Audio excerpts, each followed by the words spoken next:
આજે શિવદળ સંગઠન વતી શિવદળ રાષ્ટ્રીય કાર્યાલય સરખેજ અમદાવાદ દ્વારા તરફથી માહિતી પ્રાપ્ત થઈ છે કે આજે 18 ઓગસ્ટ 2024ના રોજ શિવદળ સંગઠન દ્વારા તમામ કારોબારી બેઠકો રદ કરવામાં આવી છે, જેની માહિતી શિવદળના મહામંત્રી શ્રી મયુર જાની દ્વારા આપવામાં આવી છે। આ નિર્ણય આજે મળેલી બેઠકમાં સર્વાનુમતે નિર્ણય લેવામાં આવ્યો છે। સાથે જ આજે રાષ્ટ્રીય કારોબારી અને શિવદળ સંગઠનના તમામ અધિકારીઓને તેમના હોદ્દા પરથી તાત્કાલિક અસરથી મુક્ત કરવામાં આવ્યા છે અને આગામી દિવસોમાં નવા કારોબારી સભ્યોની જાણ કરવામાં આવશે। નવા કારોબારી સભ્યોની જાહેરાત શિવદળના રાષ્ટ્રીય અધ્યક્ષ સંજય કુમાર બોથરા દ્વારા કરવામાં આવશે। નવી કારોબારીમાં સમાજના ન્યાય હિતોની સેવા કરવા માટે નવી ઉર્જા અને નવી ચેતના હશે। જય ભવાની, જય શિવાજી, જય હિન્દુ રાષ્ટ્ર।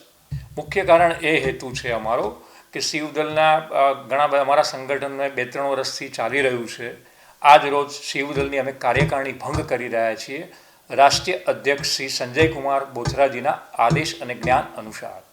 શિવદળ સંગઠનની કાર્યકારિણી ભંગ કરવાનું મુખ્ય કારણ શું? મુખ્ય કારણ એ છે કે સંગઠનની અંદર આજ હાલની તારીખમાં સમગ્ર ભારત વર્ષમાં અમારું સંગઠન ચાલી રહ્યું છે। એ ટૂંક જ સમયની અંદર અમે નવી કાર્યકારિણી અને નવી પદ્ધતિસર અને નવા હોદ્દેદારથી અમે આગળ વધવા માગીએ છીએ અને જૂની કાર્યકારિણી અમે ભંગ કરીશું। સમગ્ર ગુજરાતની અંદર અમારા 5 થી 10 હજાર કાર્યકર છે, રાજસ્થાનમાં 15 થી 20 હજાર છે, મહારાષ્ટ્રનું નેતૃત્વ અમારા એક ચંદનભાઈ કરી રહ્યા છે। તેઓ બી એક સારું સંગઠન અમારું ઊભું કર્યું હતું અને એ સંગઠનને આગળ લઈ જવા માટે ઘણા બાધારૂપ હતા। એને ટૂંક સમયમાં ફરીથી નવી રૂપરેખા સાથે અમે આ સંગઠનને આગળ લઈ જઈશું। જય રાજસ્થાન, ખમ્માગની। મારું નામ ચંદન કપૂરચંદ શર્મા, શિવદल महाराष्ट्र राज्य प्रमुख। मारा हाथे पाली राजस्थान की पधारिया है दिनेश जी कुमावत साहब, शिवदल शहर प्रमुख।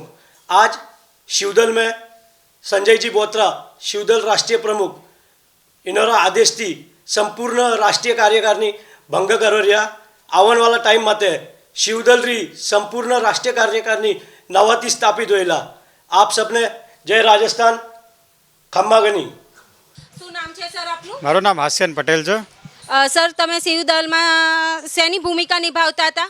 અત્યાર સુધી હું અમદાવાદ જિલ્લા યુવા પ્રમુખ તથા રાષ્ટ્રીય કાર્યાલય મંત્રી તરીકેની જવાબદારી નિભાવતો હતો, પણ આજ રોજ તારીખ 18ના રોજ શ્રી આપણા રાષ્ટ્રીય પ્રમુખ શ્રી સંજયભાઈ બોથરાના નિર્દેશ અનુસાર જે રીતે કાર્યકારિણી ભંગ કરવામાં આવી છે, એટલે આજથી હું સક્રિય કાર્યકર્તા તરીકેની ભૂમિકા ભજવું છું અને આજ રોજ હવે જ્યાર સુધી મને સંગઠન નવી કોઈ જવાબદારી નહીં આપે ત્યાં સુધી હું એઝ અ સક્રિય કાર્યકર્તા સંગઠનની અંદર જવાબદારી પૂર્ણ કરીશ।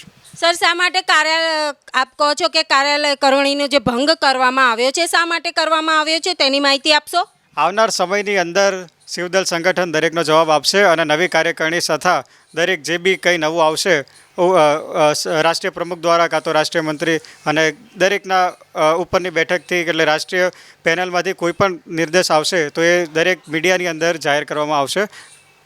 સર, હાલ આપણે બોલ્યા છીએ કે રાષ્ટ્રીય પ્રમુખ સંજય બોથરા સર વિશે, તો તેમના વિશે શું માહિતી છે તેમ આપ જણાવશો બધાને?